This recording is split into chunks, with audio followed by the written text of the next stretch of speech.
What happened in God of War 2018? In the first game of this new God of War reboot, Kratos and Atreus scattered the ashes of Atreus' mother, Faye, from the highest peak on Earth in accordance with her dying wish. Along the way, they meet Freya, the witch of the forest and the goddess, and run into Baldur. Baldur is later revealed to be Freya's son, but in an attempt to stop him from killing his mother, Kratos kills Baldur and Freya vows revenge. Eventually, upon reaching the top, they find a fresco of Faye, which reveals that she has foretold their entire journey. Baldur has been hunting Faye, a giantess, unaware that she is dead. And the mural shows that Kratos will eventually die while being cradled by Atreus.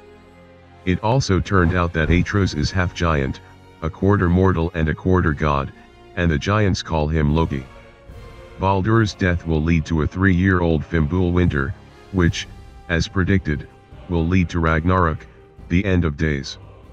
Returning home, Atreus sees Thor confronting the pair at the end of Fimbulwinter. What's going on in God of War Ragnarok? Plot explanation. At the beginning of God of War Ragnarok, Fimbulwinter rages while Kratos and Atreus hide in a small camp, preparing for a seemingly inevitable war, avoiding Freya's constant attempts to kill them. Atreus' pet wolf, Fenrir, dies and he unknowingly casts a spell that traps the wolf soul inside his knife. Thor, as in the vision of Atreus, really comes to visit with Odin. The latter offers a truce if no more blood is shed, but Kratos refuses. Thor and Kratos fight, and Odin invites Atreus to join him in Asgard, the realm of the Aesir gods.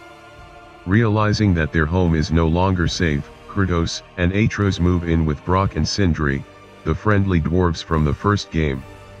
Here, they plot to take on Odin and his army, despite Kratos' insistence that his god-slaying days are behind him. However, the new prophecies of the giants hidden from Odin suggest that he will indeed kill the gods again, and also hint that Atreus will become the champion of Ragnarok. This is followed by a rescue mission in which the duo, and the talking head Mimir, break the former god of war Tyr out of prison and discover that he has become a pacifist. After visiting a mythical region called Ironwood in a dream, Atreus meets Angrboda. She helps him learn more about the culture of the giants and reveals that there are more of them, but they are hiding in balls scattered throughout the kingdoms. She also shows a mural she has painted depicting Atreus as the champion of Ragnarok, but with a dead Kratos in his arms. During an encounter with a snake whose soul has been removed, Atreus uses a spell to place the giant's soul inside. Finding that Fenrir's soul is still in his knife, Angrboda tells Atreus to promise to keep Ironwood a secret, but Kratos fears that his son has gone to Asgard instead. The two clash, causing Atreus to flee, where Odin hires young Loki to help him collect and decipher an artifact that leads to limitless knowledge, a mask with unknown markings. During this break, Atreus meets Truda, Thor's daughter, and strikes up a friendship, as well as incurring the wrath of Heimdall, Odin's watchman. The two accidentally release Garm, a soulless giant wolf that can tear through worlds. While this is happening, Kratos travels to Vanaheim to help Freya's brother, Freyr, fight back against the Aesir, only to find that he is hopelessly outnumbered. However, Kratos and Mimir aid the resistance, further cementing their previously strained relationship with Freya. Seeking to escape the prophecy, Kratos heads to the Norns, a trinity of secretive beings who control the fate of gods and humans.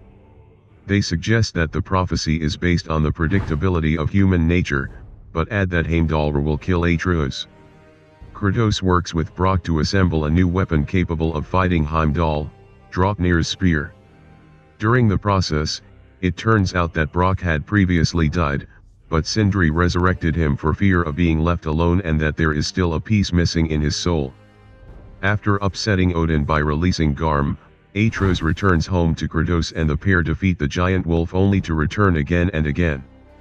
Realizing he can't be killed because he doesn't have a soul, Atreus uses a spell to put Fenrir's soul into Garm's body.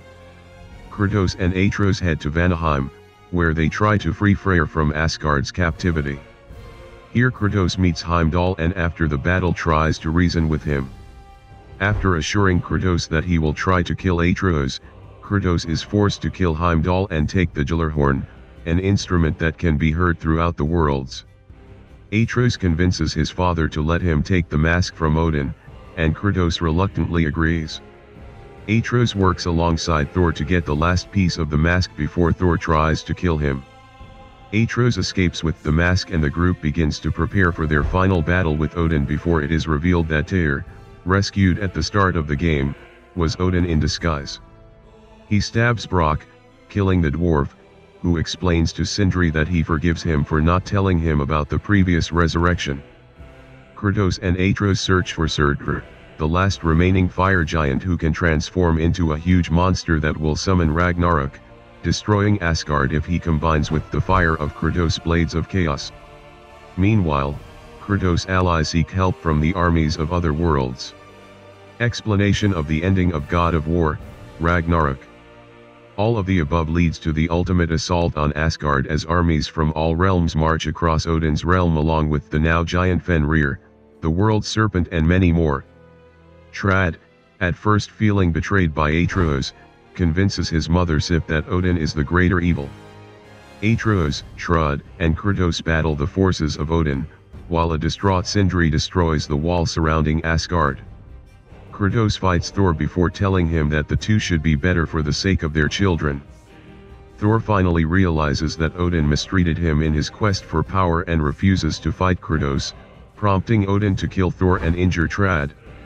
Kratos, Atreus, and Freya finally fight Odin, with Atreus breaking the mask before defeating Odin and placing his soul in one of the orbs. However, Sindri takes the balloon and breaks it. As the dust settles, Angrboda shows another mural from Faye, revealing that she herself destroyed the mural so that Kratos and Atreus can create their own destiny. As Atreus is determined to seek out new giants with Angrboda, Kratos unveils a second mural depicting him as the champion of Ragnarok, suggesting that it is his destiny to constantly use him to wage wars. He, Freya and Mimir return to the Nine Worlds to bring order to Odin's mess.